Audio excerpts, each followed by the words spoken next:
अस्सलाम वालेकुम friends. Ethnic के ऊपर मिड सीज़न सेल लग चुकी है। मैंने वेबसाइट खोली इनकी, लेकिन मुझे कुछ भी पसंद नहीं आया। ओवरली प्राइस्ड कपड़े हैं और किसी एक का, एक तो डिज़ाइन बिल्कुल वैसा ही है और दूसरा फैब्रिक किसी का भी इन्होंने लॉन नहीं बनाया।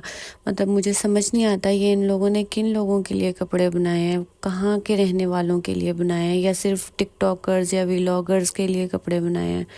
हम जैसे जो ख़वातीन हैं जो घरों में रहते हैं, मतलब काम शाम करने होते हैं, हाउस वाइफ्स हैं, या जो जॉब करती हैं गर्ल्स, या जो यूनिवर्सिटीज़ जाती हैं, जिनको लॉन के, प्योर लॉन के या कॉटन के कपड़े चाहिए होते हैं, उनके लिए कोई सूट नहीं है इस सीज़न में।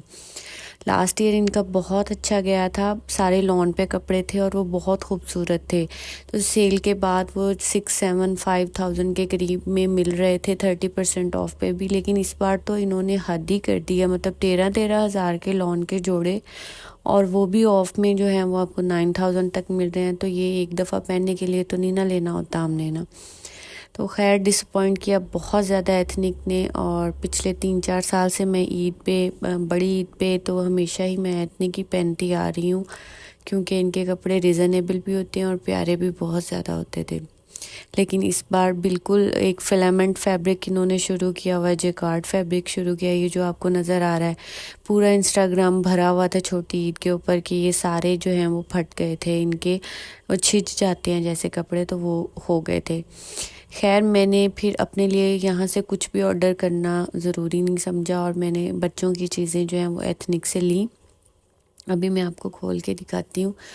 बच्चों की काफ़ी अच्छी चीज़ें इनकी जो है ना, वो एथनिक की वेबसाइट से मिल जाती हैं।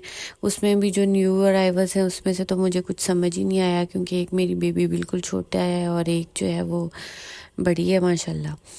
तो ये मैंने फिर छोटी बेटी के लिए निकर्स ली थी, और ये उनकी जो क्लियरेंस सेल पहले से लगी हुई है उसमें समर में थी। और एक ये अपना मैग्नेट नहीं उतारते, ये मेरा तीसरा चौथा सूट है जिसके ऊपर मैग्नेट लगा हुआ होता है और बाद में वो मुझे बड़ी मुश्किल से तोड़ना पड़ता है। ठीक है, तो ये एक फ्रॉक ली है मैंने इसकी, मेरी अपनी बेटी की। वो काफ़ी खूबसूरत, बहुत प्यारी नेट पे बनी हुई है। ये भी इनका लास्ट ईयर का आर्टिकल था, 50% ऑफ पे था। काफ़ी प्यारा है ये। और ये बाद में मुझे पता चला कि ये फटा हुआ था। तो अगर इस तरह का कोई इशू आ जाता है कि आपका जो पार्सल है वो ठीक नहीं आया, या फटा हुआ है, या कुछ माइनर रिजेक्शन है, खैर ये मेरे साथ फ़र्स्ट टाइम नहीं हुआ, ये पहले भी मेरे साथ 2-3 दफ़ा हो चुका है। तब मैंने 30 और 50% ऑफ पे लिए था। एक पैच बिल्कुल फटा हुआ था, निकला हुआ था, लेकिन वो सुई से ही सिल गया। और दूसरा जो है वो उसके एक साइड पे सुराख था। तो इतना तो चलो माइनर रिजेक्शन में चलता है कि आप 30-50 पे चीज़ ले रहे हो तो उसमें थोड़ा बहुत फॉल्ट आ जाता है। लेकिन उसके लिए भी इनको कैटेगरी अलहदा बनानी चाहिए कि ये हमारे फॉल्टी पीसेज हैं या माइनर रिजेक्शन वाले पीसेज हैं, ताकि जो बंदा इसको ख़रीद रहा है उसके माइंड में कहीं ना कहीं ये बात आ जाए। खैर मैंने उनको पिक्चर्स के साथ ईमेल की। आप लोग भी, अगर आप लोगों का कुछ इस तरह का इशू होता है तो पिक्चर के साथ जो है वो या वीडियो बना के थोड़ी सी उनको, जो कस्टमर केयर होती है वहाँ पर ईमेल करें। जो एथनिक और सफ़ायर, खादी और जनरेशन है वो जो हैं वो बेस्ट हैं, रिप्लाई करते हैं फ़ौरन। तो वहाँ पर आपका ये वाला काम हो जाता है। खैर उनका मुझे वाउचर आ गया था फिर थोड़े टाइम के बाद।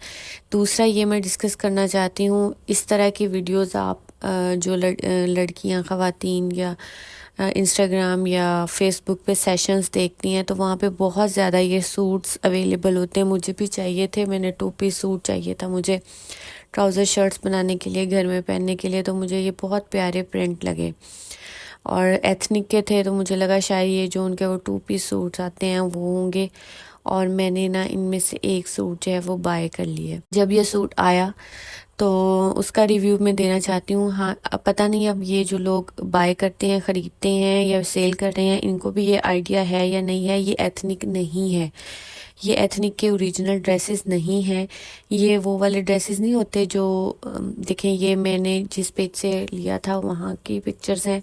उसने भी बहुत ज़्यादा सारे ये एथनिक के इस तरह से डाले हुए थे। अलकरम के भी बाद में उन्होंने डाले हैं और इसी तरह से काफ़ी डिफरेंट ब्रांड्स के डाले हुए थे शॉपिंग बैग में। ये मैंने एथनिक का सूट मंगवाया और इसको मैंने खोल के देखा तो ये वो जो बड़े बर वाले कपड़े नहीं होते पठानों वाले, ये वो वाला सूट है।